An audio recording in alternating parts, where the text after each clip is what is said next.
옳은 대로 행하였더라. 아멘.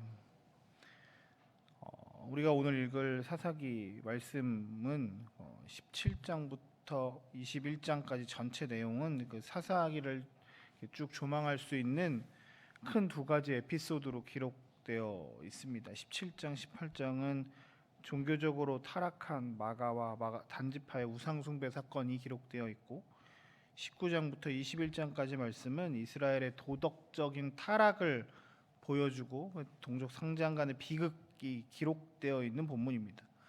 사실 사사기 이 17장부터 21장까지 이 말씀은 별로 설교하고 싶지 않은 말씀 가운데 하나입니다.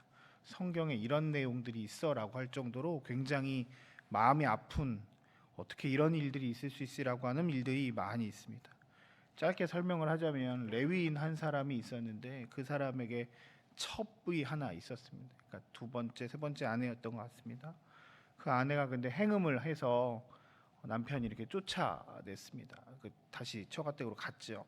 근데 그래도 그녀를 다시 이렇게 데리고 오려고 처가댁에 가서 며칠을 머물다가 이 여인과 함께 돌아오다가 길이 머니까 중간에 베냐민 지파들이 있는 그 기브아 쪽에 이렇게 머물러서 중간에 이렇게 쉬고 있는데 그곳에 나쁜 일이 생깁니다.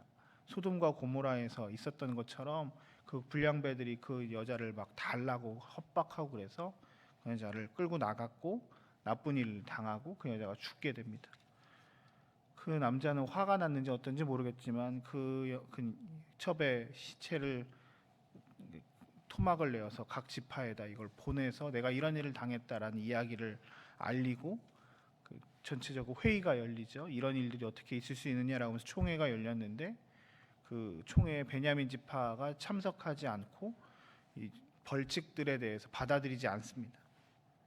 그래서 전쟁이 일어나죠. 1차, 2차 전쟁이 일어났는데 이스라엘 전체가 훨씬 숫자가 많음에도 불구하고 베냐민 지파에게 졌습니다. 그러다 세 번째 다시 한번 전쟁을 할 때는 하나님 이거 나가도 되겠습니까? 라고 해서 묻고 이렇게 해서 나가서 전쟁을 했는데 이 사람들이 전쟁을 하다 보니까 또 이렇게 감정들이 올라왔는지 어떤지 모르겠지만 전멸하게 되고 그 군인과 군인과의 싸움뿐만 아니라 일반인들, 연인들, 가축들까지 다 죽여버리는 일들이 생깁니다. 하고 나니까 이제 난리가 난 거죠. 베냐민 지파, 자기 12지파 가운데 자기의 지파가 멸절당하게 생긴 거죠. 여자들도 없고 전쟁에 남은 사람들도 거의 600명 정도밖에 되지 않는 상황입니다. 어떻게 해결할까 이야기하다가 오늘 본문의 그 말씀입니다. 자기들끼리는 결정을 해서 자신들의 딸들은 얘네들한테 줄지 않기로 결정했으니까 니들이 이렇게 가서 이렇게 포집하고 이렇게 막 해다가 민족을 이렇게 유지해라. 우리가 그거 가만히 놔둘 거니까 이렇게 해라라고 하면서 요 민족을 유지하게끔 결정하는 사건이 오늘 본문입니다. 그 모든 것의 결론이 25절입니다. 그리고 이게 사사기의 결론이기도 합니다. 그때 이스라엘에 왕이 없으므로 사람이 각기 자기 소견에 옳은 대로 행하였더라.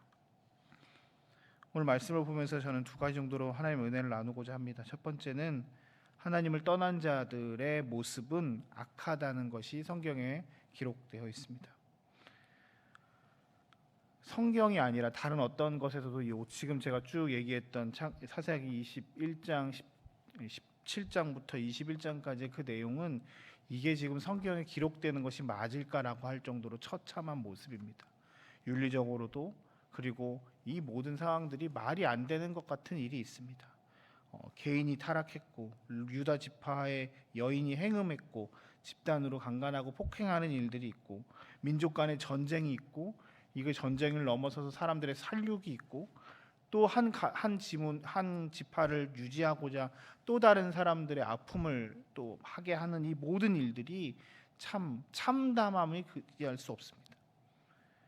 하나님이 없다. 오늘 본문에 보면 왕이 없으므로 하나님이 없는 민족은, 하나님이 없는 나라는 이렇게 윤리적으로 모든 것이 다 무너져 버리는 상황입니다.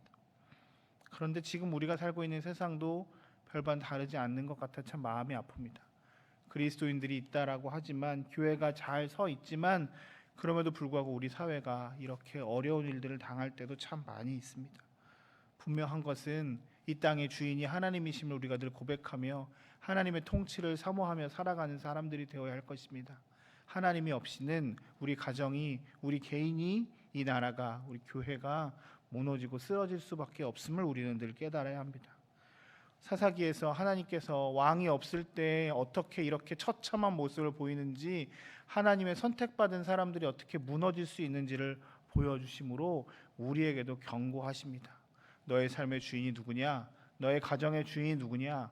너의 교회의 주인이 누구냐라고 주님께서 우리에게도 물으십니다. 우리의 삶의 주인이 주님이십니다라고 고백하며 오늘 하루도 내가 원하는 대로 살아가는 것이 아니라 하나님이 기뻐하시는 것이 무엇일지를 묻고 그 말씀대로 살아가는 은혜가 우리 가운데 있기를 주의 이름으로 축복합니다. 두 번째로 말씀을 통해서 깨달을 수 있는 것은 목적이 선하려면 방법도 선해야 한다는 사실을 우리는 늘 알 수 있습니다. 베냐민 지파를 구원하기 위해 처음에는 이게 악을 뿌리 뽑기 위해서 시작했던 전쟁이었고, 베냐민과의 전쟁에 있어서 이렇게 엄청나게 많은 어려움들을 잊자 이 민족을 살리고자 또 다른 일들을 이들은 생각하는데, 그것이 자신들이 정한 그 규칙을 깨고 자신들의 딸들을 이렇게 해서 민족끼리 결혼하게 하면 되는데, 그걸 또 하지 않으려고 또 다른 악한 방법들을 통해서 민족을 살리려고 합니다. 지나가는 여인들 중에서 잡아다가 자기들의 아내로 삼는다는 것은 자기들의 규칙은 지키는 걸 수 있지만 또 다른 사람들의 아픔을 하게끔 하는 일들 아니겠습니까? 이게 선하지 않은 방법으로 계속 선한 일들을 하려고 하는 이 악한 모습들을 볼 수 있습니다. 무엇이든지 목적지로만 가면 된다, 수단과 방법을 가리지 않고 뭐만 하면 된다라고 하는 것이 요즘 시대의 모습인 것 같아서 사사기의 모습만을 비판할 수 없을 것 같습니다. 교회 안에서도 이런 일들이 반복될 때가 있습니다.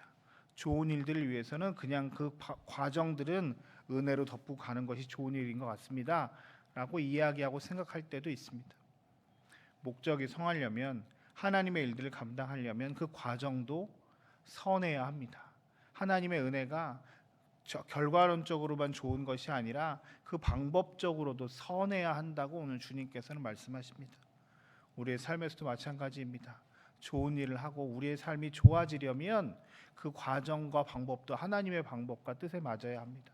조금 힘들고 어려운 일이 있다 할지라도 과정마다 하나님이 원하시는 것이 무엇일지를 묻고 선한 길로 행하며 나아가는 것이 더딜 수 있지만, 힘들 수 있지만 그 길이 옳은 길이라, 하나님의 길이라 오늘 우리에게도 말씀하십니다. 이 아침에 참 무거운 주제로 우리가 하나님의 말씀을 들었지만 하나님께서는 분명하게 우리에게도 말씀하십니다. 하나님이 없는 민족은, 하나님이 없는 가정은, 하나님이 없는 개인은 이렇게 될 수밖에 없다라고 말씀하시면서 우리의 과정이 하나님의 주인 되심을, 하나님이 우리의 삶의 왕 되심을 고백하며 주님 뜻대로 살아갈 것을 요청하시는 말씀을 우리가 이 아침에 들어야 할 것입니다. 하나님의 은혜가 여러분과 함께 하셔서 오늘 하루도 주님과 동행하며 그 길이 십자가를 짊어진 같은 고생이지만 우리의 평생 소원이 주님과 동행하는 것이라고 고백하며 오늘 하루도 주님과 함께 살아가시는 저와 여러분들 삶이 되시길 주의 이름으로 축복합니다. 우리 함께 같이 잠깐 기도했으면 좋겠습니다. 주님, 오늘 하루 우리가 하나님